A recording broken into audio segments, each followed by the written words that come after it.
This episode of It's the End of the World as We Know It and I Feel Fine was made possible by contributions from slaves like you. Thank you very much. Here at Exxon, we hate the world.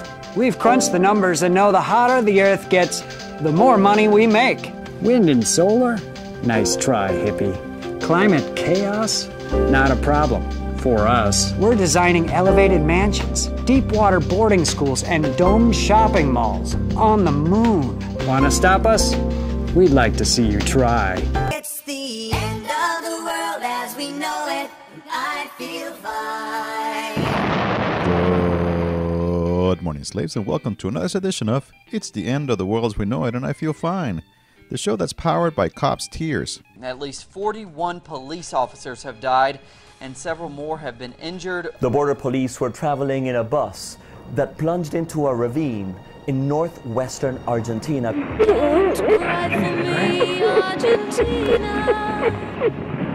I am your host, the Stimulator, and if you're like me, you've got to be relieved that the motherfucking COP21 climate negotiations in Paris are finally fucking over. It's about fucking time. What the fuck took so long? Far from producing any meaningful action on curbing greenhouse gas emissions, the past 2 weeks of marathon luncheons between climate negotiators and industry lobbyists, self-aggrandizing speeches from gangsta capitalist politicians, and hours of mainstream media interviews with corporate environmentalists have only released shit tons of more hot air into the atmosphere. In the end, the outcome was always a foregone fucking conclusion.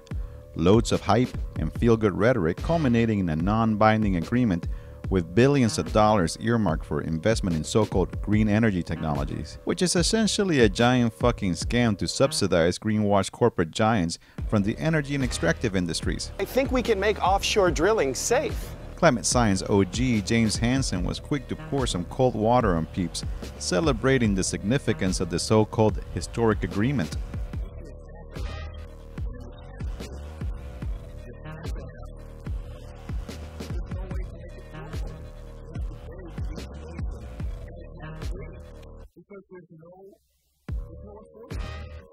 But as always, corporate NGOs like 350.org are trying to put a positive spin on things to justify their strategic focus on mass climate mobilizations and lobbying, and to help ensure that peeps keep those monthly tax-deductible donations rolling in. Well, this didn't save the planet, but it may have saved the chance of saving the planet. 350.org closed out the COP21 by mobilizing their supporters to form a giant line of peeps holding red banners, meant to symbolize imaginary red lines that industry can't cross if climate change is to be averted. This feel-good action was no doubt intended as a face-saving measure after organizers received widespread criticism for their condemnation of militants who bravely took to the streets on November 29th in defiance of the French government's imposed state of emergency.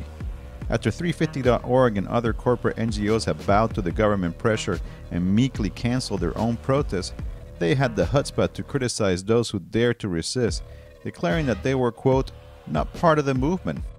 Well, no shit. Not yours, anyway.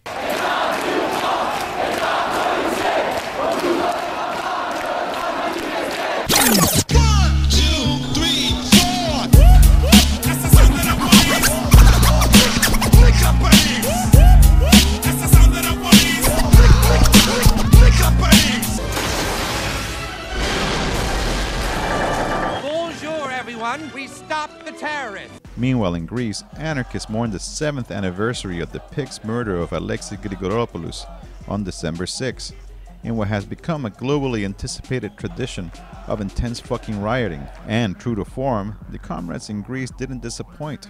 Check this shit out. Θέλω να βλέπω όλα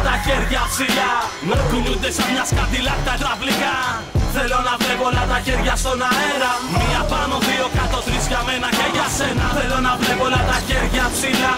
Να κουνιούνται σαν μια σκαντιλάκτα υδραυλικά.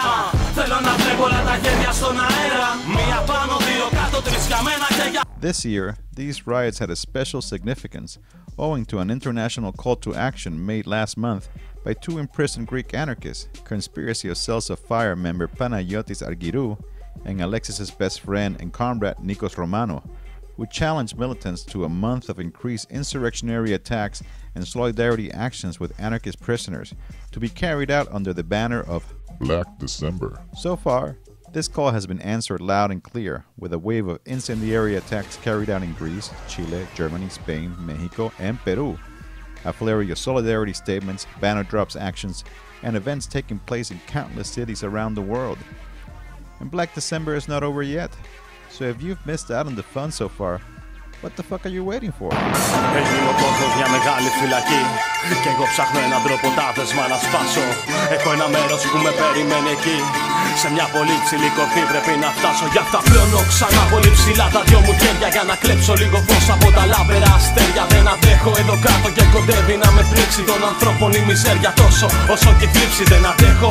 Άλλο κι όλοι αυτοί δεν μου ταιριάξαν. Πήρα τ' άλλο μονοπάτι και όχι αυτό που μου χαράξαν. Ήταν δύσβατο σκληρό και με παγίδες πολλές. Αγάπες, κάρτες και φίλοι, φαρμάκερες οκές. Είχε τέρατα με παράξενες στολές που παράμονευαν πάντοτε κρυφά μες στις σκιές. Μη κοντοσταθείς, απρόκειται να ακολουθήσεις. Τα δόντια σφίξε γερά και μη δακρύσεις. Εγώ το πήγα και το έφτασα στο τέρμα και όπως γράφουν στα βιβλία οι παλιοί σοφοί όταν θα φτάσει ο ήλιος στο τελευταίο γέρμα θα βάλουνε φωτιά από ψηλά οι αετοί. Για σους με πρόδωσαν με πίσω μαχαιριές θέλω να ξέρουν ότι σιγάνει κάψου. For the past 21 years, big environmental groups have been jet-setting all over the world to try to persuade governments to make binding agreements to stop corporations from fucking up the planet. Basically, this translates to stopping the motherfucking oil industry. It's simple math, really. Stop Exxon from sucking oil out of the ground, then there's no oil to burn, therefore no CO2 emissions, right? We'd like to see you try. Every time one of these aptly named COP meetings comes up, millions of dollars are spent to fly, lodge, and feed high-profile NGO superstars and their entourages. They're the physical embodiment of everything that's wrong culturally and politically with this world, you know? Maybe they'll see something other than the Mona Lisa, they'll get involved in a riot or something and jog their political consciousness a little bit. Not to mention the broke-ass peeps who saved their hard-earned slave wages because they got suckered by a Greenpeace ad telling them to go to this year's massive circle jerk. Je voudrais parler d'un jour spécial pendant mon récent voyage à Paris. Toute ma vie, j'ai rêvé d'aller là. C'est pourquoi j'ai étudié le français ici dans cette classe pour adultes pendant 2 ans. Not to be a total hater, but I have to say that these have been impressive mobilizations with beautifully crafted banners and loads of creative actions that have caused such beautiful trouble. Peru says the activists associated with Greenpeace damaged the world-renowned Nazca lines during a publicity stunt. And the results have been outstanding.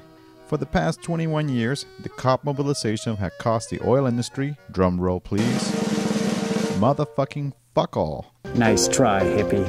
This year, while NGO sellouts were munching on croissants and jerking each other off in Paris, peeps in so-called Quebec got up really fucking early, went to an Enbridge pipeline valve site, and with 47 turns, shut down the flow of the motherfucking tar sands oil to the entire eastern seaboard of North America. Shit, it's going hard.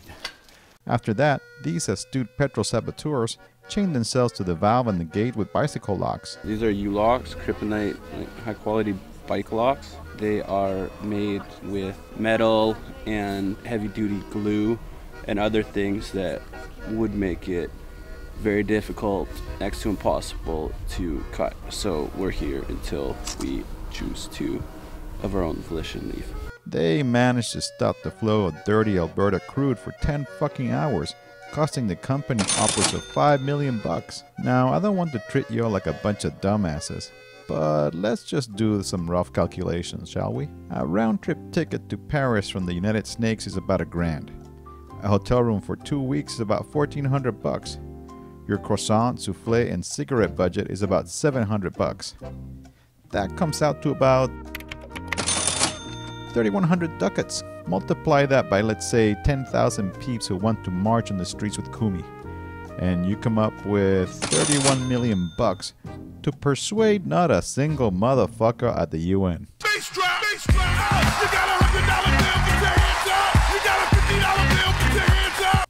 Now, the cost of 3 kryptonite New York locks is about 300 bones.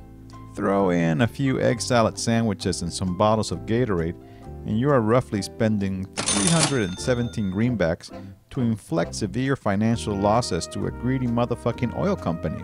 So, imagine the damage peeps could do if they had 31 million smackers to spend on U-Locks and sandwiches. Just saying. Anywho, I asked these brave anti-oil technicians why the fuck they did this. I'm locking myself down here for many reasons. One of my reasons recently is that I'm soon to be a father.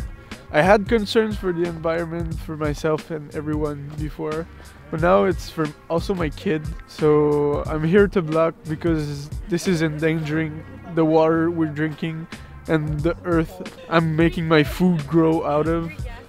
So they're basically endangering my basic needs.